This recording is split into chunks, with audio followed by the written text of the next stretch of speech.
Alan Quinlan, good morning.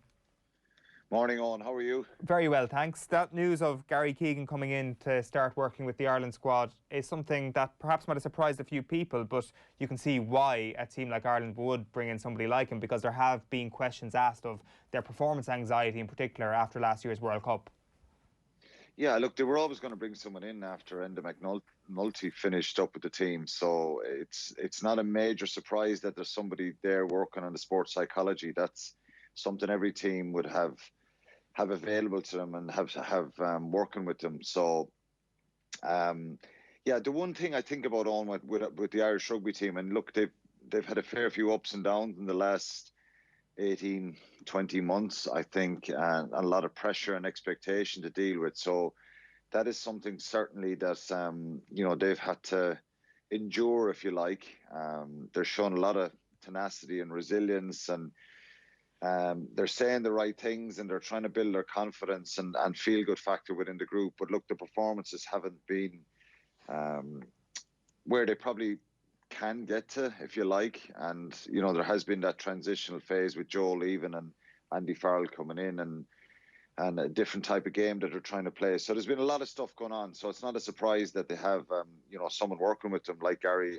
And but it's a regular thing and it's a common thing that the psychology of the sport is as important a lot of the time as the physical stuff and the tactical stuff. It's definitely been interesting listening to someone like Eddie Jones talk over the last few months and listening to some of the different people around sport that he's communicated with and the different ideas that he's taken on board.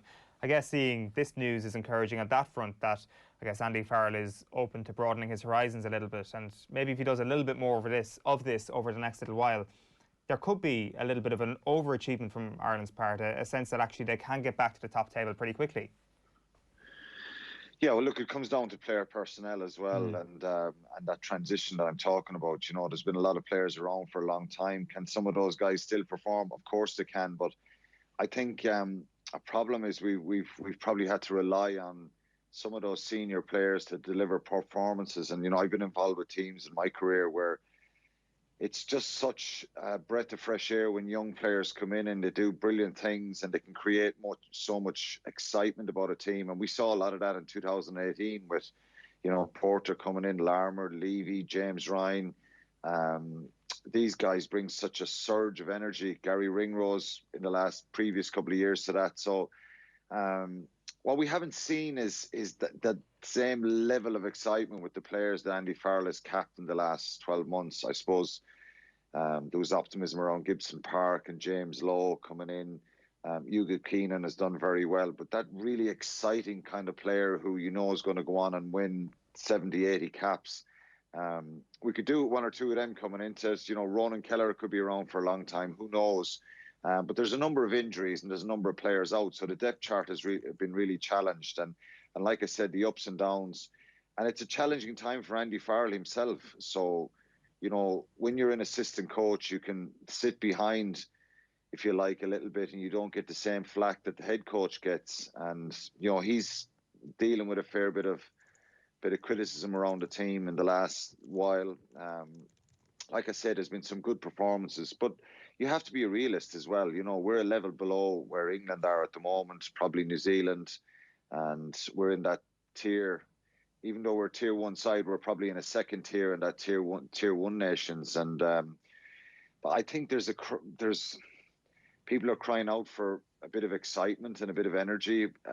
It has been difficult, no crowds, and it's not going to happen overnight. So he has to deal with that as well, Andy Farrell, and his coaching team. So it's it's a tricky place, and you have to be strong within that group, and you have to be resilient and tough and stick together, and that's what they'll try and do. But that's the pressure and expectation that's there nowadays with the Irish rugby team. You've got to deal with it, and lots of people in the last few years saying, the Irish rugby team don't get much criticism. Well, they've got their fair share in the last 18 months anyway in the media, and they've got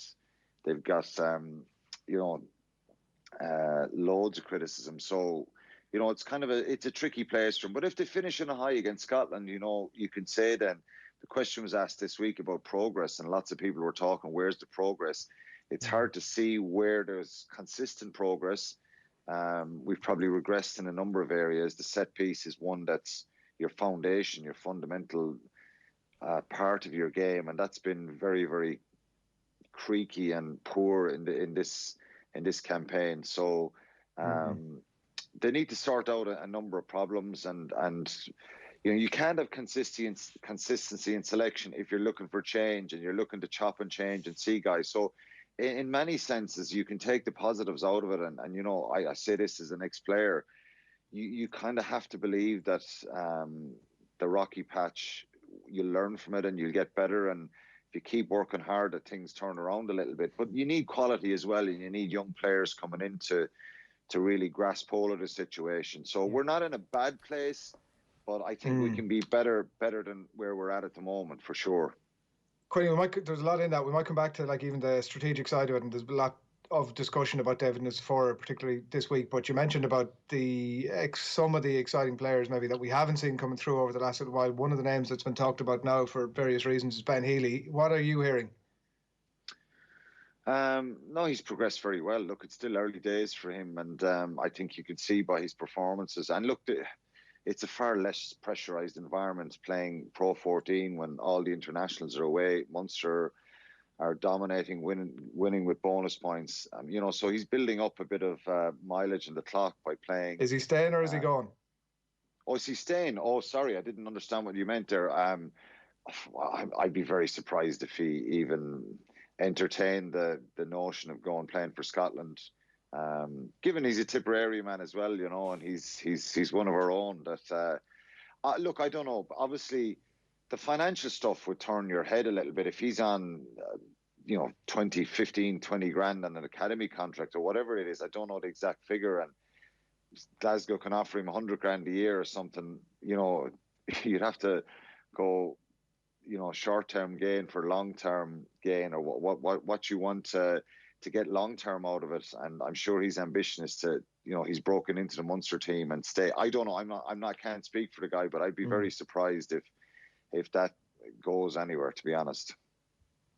Does the IRFU need to step in and sort of ditch out their own short-term policy of not engaging in contract talks to lock him down, or are they in that danger, do you think? Well, they can't, and you know what I mean.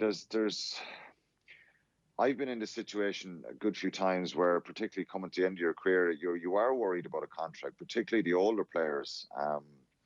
What's going to happen. Younger players, then other clubs and other people looking for them. It's been an absolutely crazy time. The IRFU have been bleeding money for the last number of months with the losses and nothing coming in, basically. I know the government bailout will help steady the ship a little bit, but you can't go.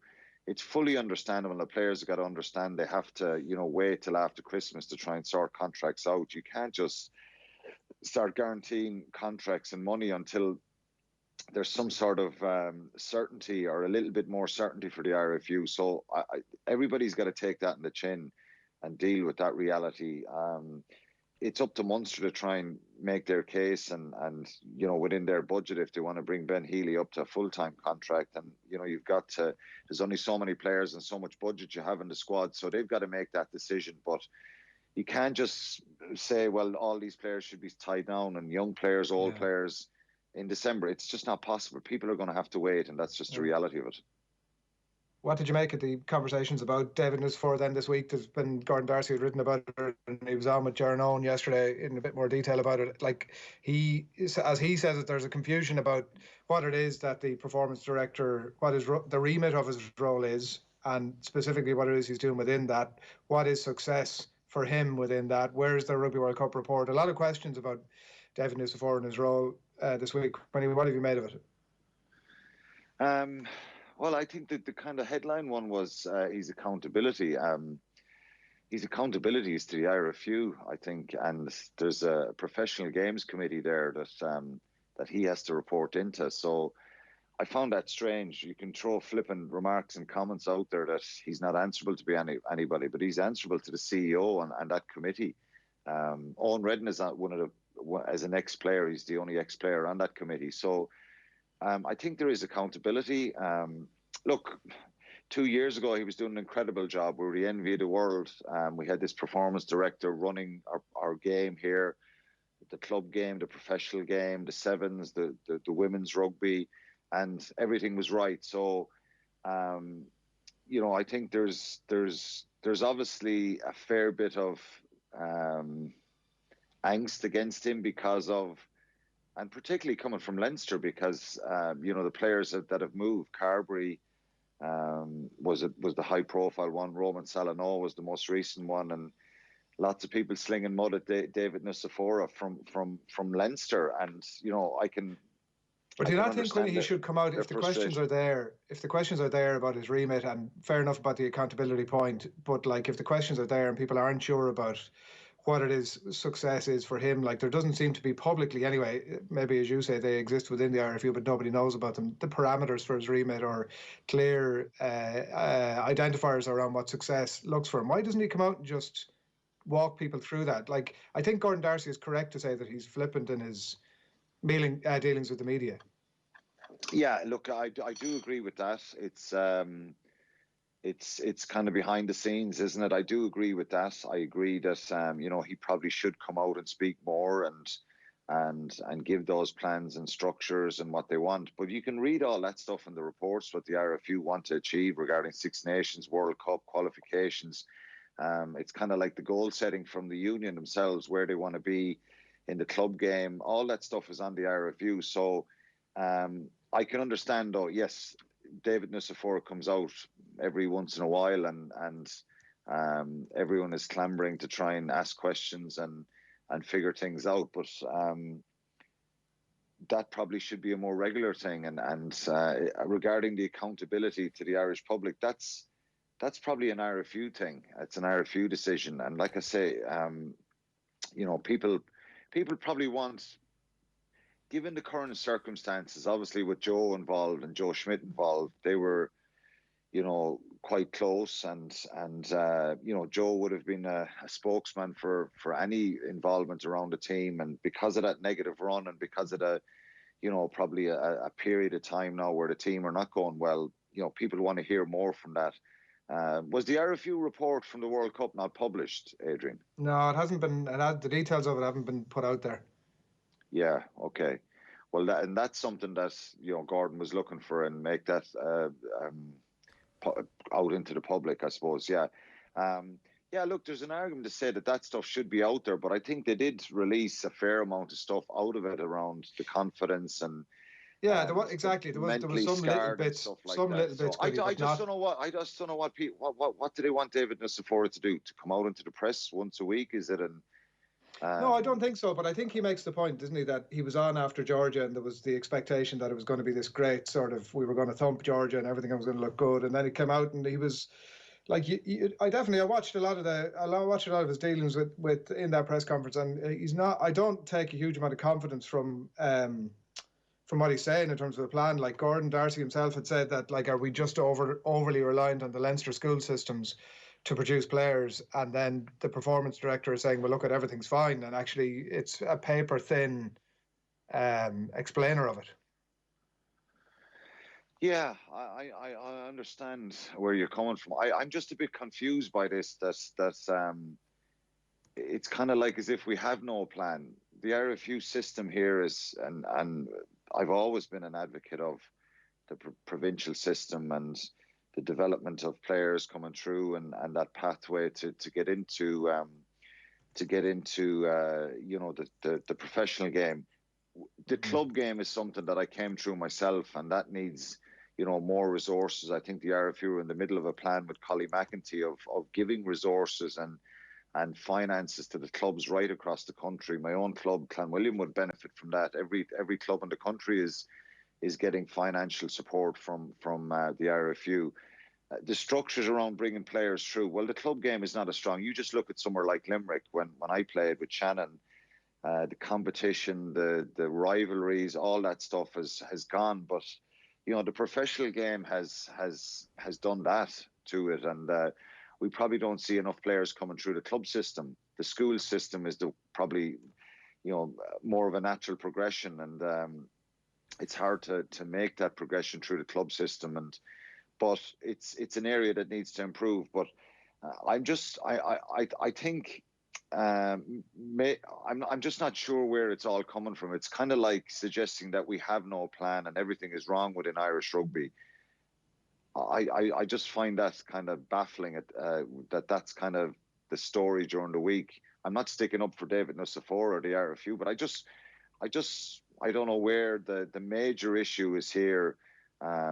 It's obviously there's a lot of questions about what's his accountability and what's his role. And like I said 2 years ago, we were the envy of a lot of teams in the world. Absolutely, loads of stuff needs to get better, and you can always improve things. We need to develop more players. We need to try and find a way to have, particularly in Munster, the school system and the club system and the professional game more aligned. That happens so much better in Leinster, and that's proven because obviously they have more numbers as well. But that transition and that connection between the Leinster branch and the school system is far more fluid than it is in Munster. So of course those things need to change, and there has to be the accountability thing is, yes, maybe David Nucifora needs to come out more and share these plans publicly, but a lot of the plans and the strategic plans are on the IRFU website, and I had a look at a lot of that stuff, and so it's probably there for everyone to see. But you know, people are probably questioning and looking for, you know, what's his plan, what's his role, what's his job. His job is to try and make sure that we have enough of players playing for Ireland, and that, you know, he's probably upset people that there has been movement around in the provinces, but that stuff wouldn't have happened and without David Nucifora. And I think a lot of this stuff is coming from Leinster, the criticism around him. So of course he needs accountability. Everybody needs accountability when you get well paid in a job, but you know, and that's something that I suppose Gordon was talking about. Great stuff, Alan. We'll chat to you again on Monday to review the Scotland game. Thanks a million. Cheers, lads. Thanks.